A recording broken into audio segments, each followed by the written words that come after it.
more like a business than they do a healthcare clinic. And you can call that good, bad, whatever.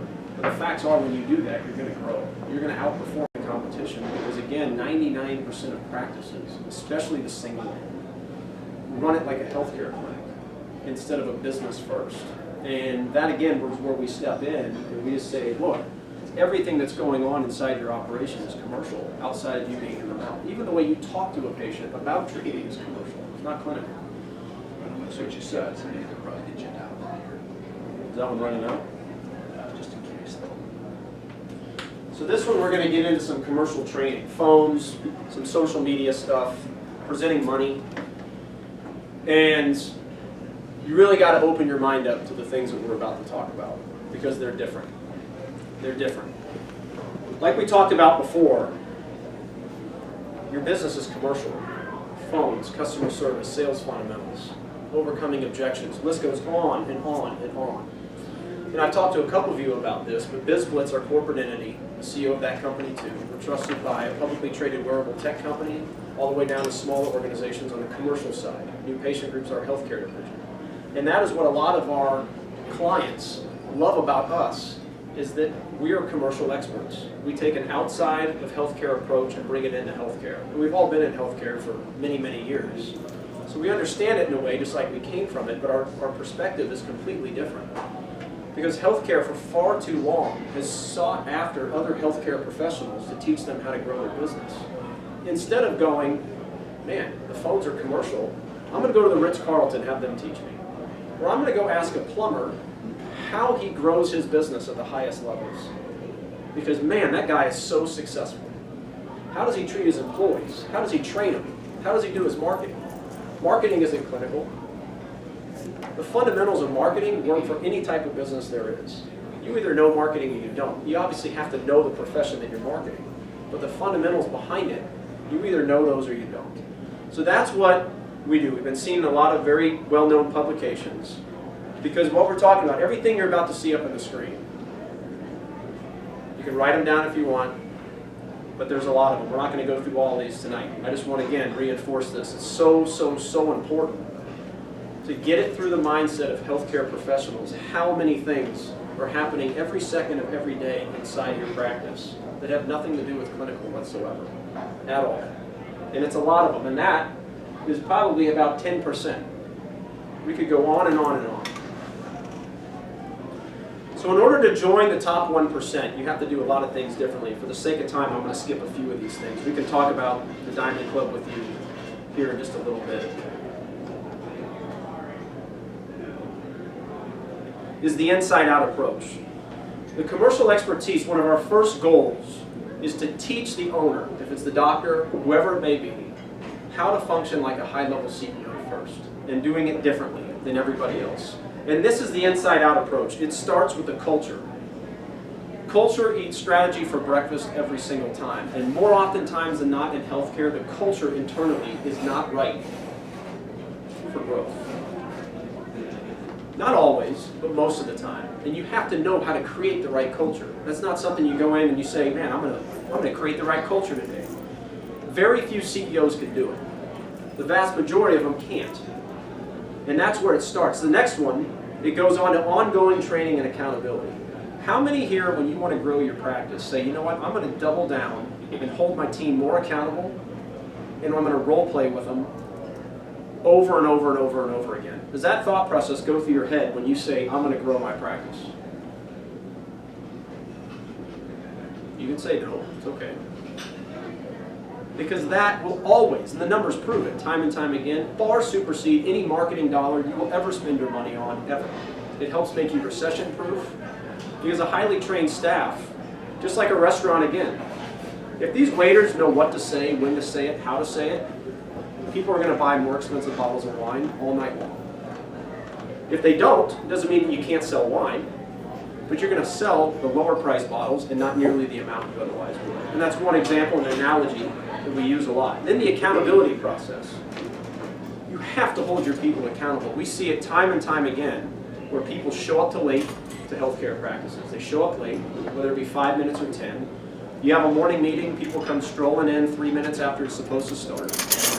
They're on their cell phones during the day. whatever it may be, 100 example I could sit here and give. But people have to be held accountable. In a commercial organization, that would not be allowed for 2 seconds. How does it work with a line showing up 10 minutes late to a meeting? Yeah, lock the door. Which is exactly what you should do with your employees. They show up late, you should lock them out of the meeting. And that's the accountability piece that goes back to building the right culture. It doesn't make you a dictator, or they're not going to hate you because of it. But that's what a leader does, is they hold their people accountable. The next one is HR and documentation. And then you have to make sure that you analyze and measure everything. Everything. Not just your production, not just your collections. Every stat you have to have a metric on throughout your entire office. Because production and collections, those are a result of everything else that's going on inside your office. Production is not a goal. It's a result of whatever your goal should be. And we're not going to talk about that tonight, but there is a webinar I think we can send you that talks about what a goal actually is versus a result. In production, treatment starts, collections, those are not goals. They don't motivate anybody. All those are a result of what your goals should be. So it's again, thinking like a high-level CEO to define what your goals actually are. And then marketing.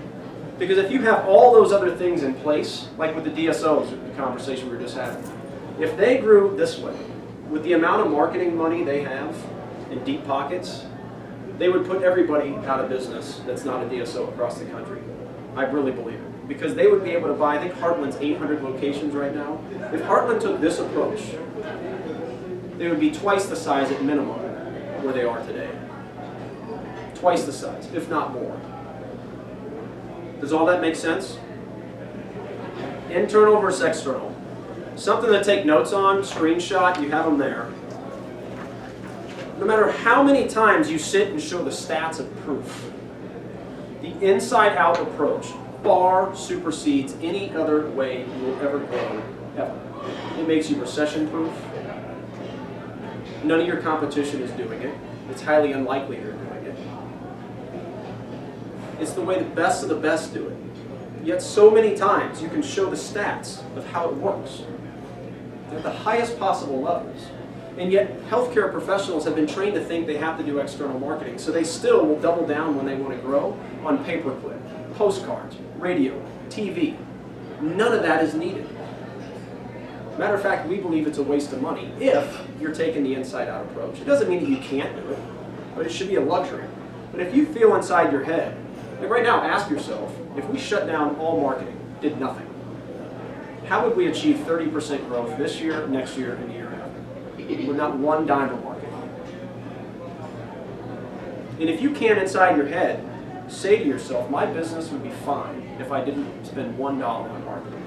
If you can't definitively say that, then the inside-out approach is lacking at your organization. And it's not a criticism, because the vast majority of practices, whether they're successful or down here, the vast majority of them are still trying to grow the same way. So you want to get to a position, and that's one of our goals with this company, is literally do not spend $1 on marketing, yet grow 30% this year, next year, year after. But the way to do that is hard. It's not easy. You spend money on a radio ad, you may get 10 patients from it next month. Internal, inside out, you're not going to do. You're going to close more of the opportunities you currently have. That's how you'll grow first, while over time creating new ones. And it's a hard approach to take, but it works the vast majority of the time. And I'll interject there. When I was so eloquently trying to speak earlier, when I was getting all choked up there, before you guys were, you missed a real show. Should we tell them what happened? No. Okay. So every touch point is a conversion opportunity. All right, so on that phone, you think about it, you know, if you're a person running the phones, of all the new patient calls they may take during a month, if they miss the conversion on 1, 2, 3 of those calls during a month, from a lack of expertise and being able to deal with the consumer approach of what today demands, what's the impact that has on the bottom line of a business? Right? 3 missed calls, that's big money when you start multiplying it by multiple locations and you know, over the course of months. That's one conversion point. Now that consumer, still a consumer because they're coming to visit your practice, and the experience that they get from the moment they walk in the door, if we miss it and we lose that opportunity in some way, shape, or form, that's another leak out of the bucket. the handoffs we have from team member to team member, how our treatment coordinator presents our treatment options to the consumer, how we present the money to the consumer, how the doctor comes in and validates and prescribes to the consumer. Every little touch point that comes along the way, one little drip is potentially $5,000 to $6,000 we just lost.